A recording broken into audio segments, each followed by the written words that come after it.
바이러스와 힘겨운 싸움을 하고 있는데요. 알고 보면 바이러스 치료제는 이미 내 몸 안에 있습니다. 바로 면역력. 면역력을 키우기 위한 관심이 그 어느 때보다 높은데요. 면역력을 키울 수 있는 방법도 이미 우리 곁에 있습니다. 바로 식물 영양소가 그것인데요. 식물 영양소 속의 다양한 항산화 성분이 우리의 면역 체계를 튼튼하게 만들어주기 때문입니다. 그렇다면 만여 종의 식물 영양소 중에서 무엇을 먹어야 할까요?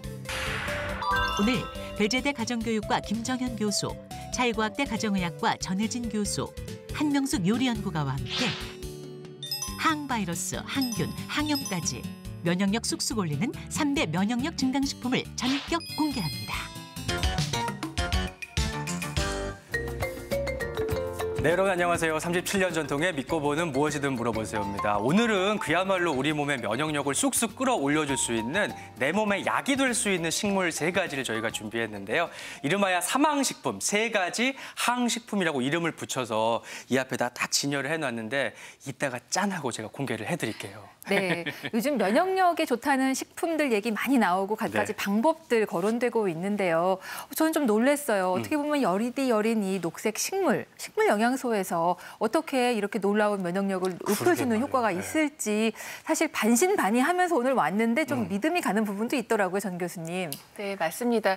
요즘같이 면역력이 매우 중요할 때는 정말 건강한 시기가 중요한데 그냥 잘 먹는 것이 아니라 어떻게 잘 먹느냐가 중요한데 바로 식물 영양소를 잘 먹는 것이 중요합니다. 이 여리여리한 식물이 사실은 각종 유해한 해충이나 미생물, 바이러스 또 세균으로부터 자기를 보호하기 위해서 만드는 어떤 일종의 전투 물질이라고 하는데 이것이 바로 파이토케미칼이라는 물질이 되겠습니다. 그래서 이런 파이토케미칼은 이 식물이 자기 스스로를 보호하기 위해서 만들고 또 면역을 증강시키는 물질이기 때문에 요즘 같은 때에 꼭 필요한 것은 바로 이 파이토케미칼이 풍부한 식물 영양소이다라고 말씀드릴 수 있겠습니다. 네, 파이토케미칼은요, 파이토라는 식물의 의미와 화학물질이라는 케미칼의 중합어인데요. 우리 건강에 꼭 필요한 생리활성 물질입니다. 우리 건강을 유지하기 위해서는요, 6대 필수 영양소가 있는데요. 그 다음으로 이 파이토케미칼이 제7의 영양소라고 불리우고 있어요. 보시는 것처럼요, 항산화 능력을 가지고 있어서 면역력 강화에 도움이 되는 것으로 알려져 있습니다. 이 식물 영양소 파이토케미칼은 성분이 수만 가지가 많아요. 그런데 오늘은 요즘같이 스트레스 많이 받으시고 면역력이 집중되어 있는 이 시기에 꼭 섭취하셔야 되는 사망식품을 소개하려고 합니다. 오, 귀가 쏠깃해지는데 저도 정말 요즘은 면역력을 키워서 막 굴러다니는 비타민 이런 것도 챙겨 먹게 되고요.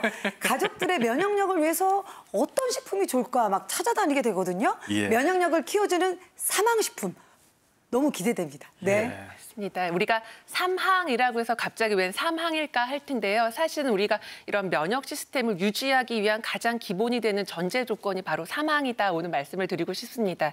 그래서 우리가 실제로 삼항이 제대로 유지되지 않거나 그리고 그 면역 시스템이 깨지게 된다면 면역 시스템은 붕괴하고요. 사실은 각종 질환에도 걸리게 되고 또 노화도 굉장히 가속화되기 때문에 면역력을 키우기 위해서 오늘 소개하는 이런 사망식품 꼭 잘 살펴보시면 좋겠습니다. 제가 어제 이제 예고하면서 삼항 알려드린다고 했잖아요. 그래서 집에 가서 혹시 이게 유명한 건가 검색창에다 이렇게 쳐보고 그랬어요. 근데 저희가 오늘 방송을 위해 특별히 준비한 저희가 꼽은 3가지 식품이니까 방송 함께 해주시면 좋겠습니다. 그러니까 100세 시대 건강장수의 비결이 면역력에 있고 그 면역력의 열쇠가 3가지 항에 들어있다 이렇게 이해하시면 좋을 것 같은데요. 그 비밀을 하나씩 좀 풀어보겠습니다.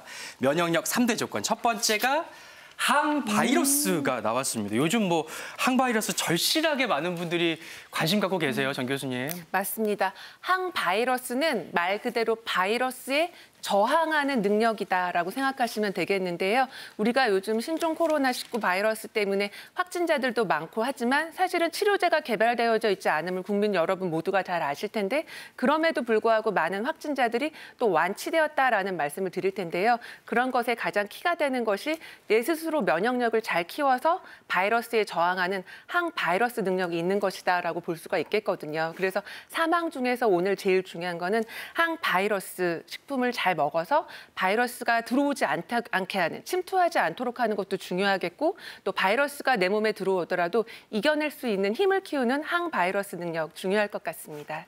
네, 이게 이 항이었군요. 네. 첫 번째 항바이러스 봤고요. 네. 두 번째 보겠습니다. 면역력의 3대 조건. 항균 균. 나왔어요. 예. 사실 코로나19가 퍼지기 전에는 바이러스보다는 세균이 더 저에게 좀 더 큰 문제로 다가왔었는데요. 바이러스와 세균 다른 거죠? 맞습니다. 사실은 우리 몸에 감염을 일으키는 병원균으로서는 세균과 바이러스는 비슷한 의미, 외부 병원체라고 보실 수가 있는데 사실은 세균은 바이러스보다 그 입자의 크기가 훨씬 더 크고 그 하나가 독립된 개체로서 온도와 습도가 잘 맞으면 자체 증식을 할 수 있는 게 세균이 되겠고요. 훨씬 크기가 작은 바이러스는 혼자서는 살아갈 수가 없습니다. 숙주를 만나서 그 안에서 기생을 할 때 비로소 증식을 할 수 있는 게 이제 바이러스라서 네. 침투하는 건 맞지만 그 살아가는 양식이 다르다라고 이해하시면 되겠는데요. 사실은 항균은 넓은 의미에서는 모든 외부 물질에 대해서 외부 균에 대한 저항력이다라고 볼 수는 있겠지만 사실은 세 가지가 있습니다. 항균은 넓은 의미는 다지만 살균, 제균, 항균 이렇게 해서 다르게 보셔야 될 텐데요. 살균은 말 그대로 균을 죽여서 없앤다라고 보시면 되겠고 제균은 균을 죽이지는 않지만 활동을 할 수 없도록 억제를 하여서 제거하는 것을 제균이라고 보시면 되겠고 오늘 관심을 가지고 있는 항균은 그야말로 균에 저항하는 능력이다라고 보셔서 균을 죽이지는 않지만 우리 몸에 균이 침투하지 못하도록 저항하는 능력을 키우는 걸 항균이다라고 이해하시면 될 것 같습니다. 네. 그러니까 세상에 있는 우리 몸에 해로운 바이러스라든지 세균을 다 없앨 수는 없는 노릇이잖아요. 그만큼 우리가 스스로 이겨내는 힘이 중요한데 그 힘이 항바이러스, 항균이라고 이해하시면 될 것 같습니다. 세 번째 항은 바로 이겁니다. 항염. 근데 뭐 모든 병이 염증에서 시작한다. 염증이 만병의 근원이다. 뭐 이런 얘기를 들었는데 면역력에도 염증이 그만큼 중요하겠죠, 교수님. 그렇죠. 염증은 항균처럼 또 광의에서 보면 여러 가지를 말씀드릴 수 있는데 사실 만성적인 우리 몸의 염증은 만병의 근원이다라고 말씀을 드리겠는데요. 혈관에 염증이 있으면 심혈관 질환을 일으킬 수 있고요. 피 속에 염증 물질이 오래 왔다 갔다 하면 혹이나 암 같은 것도 생길 수 있겠고 뇌혈관에 들어가면 치매도 생길 수가 있기 때문에 우리가 이제 많은 염증이 이제 중요한데 비만도 만성적으로 미세 염증을 일으키는 거고 우리 몸에 이런 염증 물질을 분비하는 것이라고 보면 되겠습니다. 그래서 이런 염증에 의한 염증 물질이 피 속을 돌아다니면서 각종 질환을 일으킬 수 있는데요. 흔하게 보는 감기나 폐렴뿐만 아니라 심뇌혈관 질환이나 치매나 또 암까지도 유발할 수 있기 때문에 우리가 항염, 염증을 잡는 것은 매우 중요하다라고 보실 수 있습니다. 네. 우리가